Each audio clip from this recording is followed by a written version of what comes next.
Halo semuanya, kalian tahu nggak sih kalau saat ini kita berada di titik balik teknologi yang luar biasa?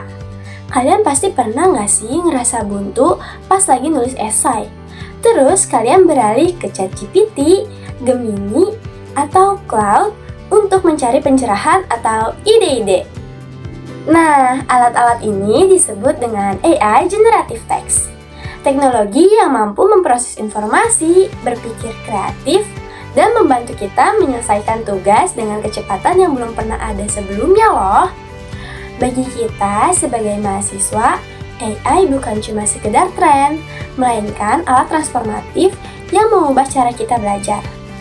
Namun pertanyaannya, apakah AI ini adalah partner yang meningkatkan kreativitas kita? Atau justru menjadi ancaman bagi integritas akademik? Menarik kan? Yuk kita bahas bareng-bareng. Sekarang, yuk kita lihat gimana sih AI ini bekerja sebagai asisten belajar dalam praktik nyata. Kali ini saya akan menjelaskan 3 contoh konkret. Yang pertama, AI sebagai brainstorming ide dan outline. Kalian sering nggak sih kalau lagi pengen memulai tugas itu bingung mau mulai dari mana? Nah, kita bisa menggunakan AI untuk menghasilkan ide topik penelitian atau membuat kerangka esai yang terstruktur. Misalnya, saat saya sedang kesulitan menentukan variabel penelitian, AI bisa memberikan 5 sudut pandang berbeda dalam hitungan detik. Setelah itu baru deh kita pilih yang mana aja yang mau kita lanjutin ke tahap selanjutnya. 2. AI sebagai personal tutor. Pernah nggak sih kalian lagi ngebaca jurnal ilmiah atau buku, tapi setelah dibaca berkali-kali pun rasanya masih belum paham? Nah, disinilah AI bisa berperan sebagai personal tutor yang sangat sabar. Bayangin kalau kalian lagi mempelajari teori komunikasi yang sangat kompleks seperti semiotika atau dialektika relasional. Kalian bisa minta AI untuk menyederhanakan bahasa.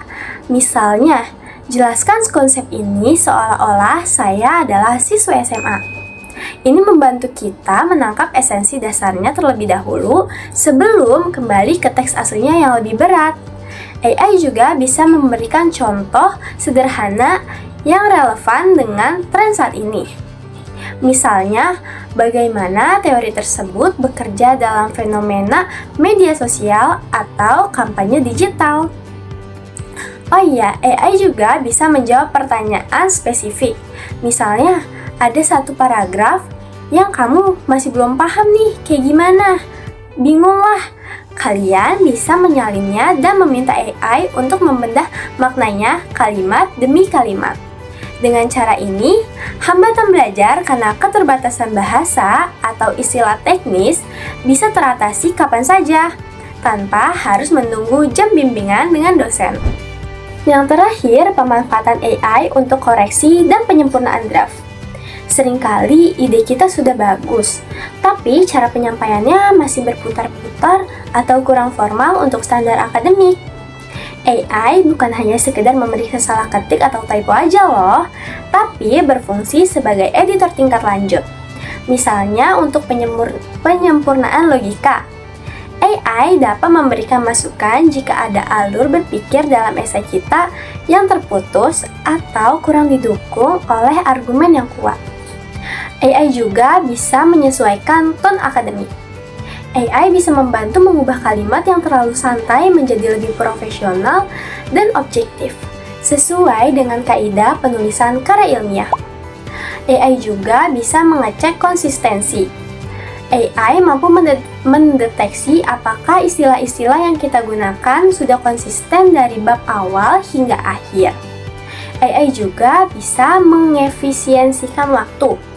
Proses penyuntingan yang biasanya memakan waktu berjam-jam bisa dilakukan dengan lebih cepat, sehingga kita bisa memiliki banyak waktu untuk fokus pada substansi atau riset mendalam lainnya. Setelah melihat bagaimana AI bekerja sebagai asisten yang luar biasa, kita tetap harus bersikap kritis loh. Walaupun teknologi ini membawa peluang besar, namun juga menyimpan tantangan yang bisa mengubah fundamental pendidikan kita. Mari kita bahas satu persatu. Yang pertama, dampak positif.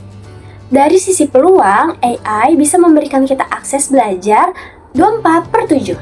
Tidak perlu menunggu jam kantor dosen atau ketersediaan teman untuk berdiskusi. AI selalu ada untuk membantu kita memahami materi sulit kapan saja. Yang kedua, personalisasi belajar. AI mampu menyesuaikan penjelasan dengan tingkat pemahaman kita. AI juga bisa memberikan pengalaman belajar yang benar-benar personal. Yang selanjutnya, efisiensi dan kreativitas. Dengan mengotomatisasi tugas-tugas teknis seperti perbaikan tata bahasa atau pembuatan kerangka, kita bisa menghemat waktu untuk fokus pada pemikiran yang lebih strategis dan kreatif. Nah, tadi kan kita sudah bahas nih dampak positifnya. Sekarang, yuk kita bahas dampak negatif, tantangan, dan risiko nyata dari AI. Kita tidak boleh menutup mata terhadap tantangan yang menyertainya loh. Tantangan pertama itu ada risiko plagiarisme dan integritas. Godaan untuk melakukan copy paste langsung dari AI sangat besar, yang jika kita lakukan akan menghancurkan integritas akademik kita sebagai mahasiswa. Yang kedua, itu ada ketergantungan berlebih terhadap AI. Jika kita terlalu sering mengandalkan AI untuk berpikir, ada resiko penurunan kemampuan analisis mandiri dan daya kritis kita. Kita bisa menjadi pemalas mental yang hanya menerima jawaban tanpa proses berpikir. Yang ketiga, ada halusinasi AI. Ingat, AI bisa mengalami halusinasi, yaitu memberikan informasi yang terdengar sangat meyakinkan, namun sebenarnya salah atau fiktif. Tanpa verifikasi, kita bisa beresiko menyebarkan misinformasi dalam karya ilmiah kita. Jadi, hati-hati ya! Setelah kita bahas dampak positif dan negatifnya, sekarang yuk kita kaitkan dengan transformasi digital. Secara lebih luas, fenomena ini adalah bagian dari transformasi digital yang memaksa institusi pendidikan untuk beradaptasi. Kampus tidak bisa lagi hanya melarang AI, melainkan harus mengubah metode penilaian.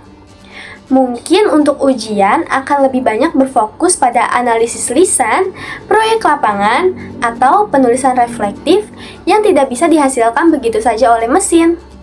Kurikulum juga mulai bertransformasi untuk mengajarkan literasi AI, agar kita tahu cara menggunakan teknologi itu secara bijak, bukan malah dikendalikan olehnya.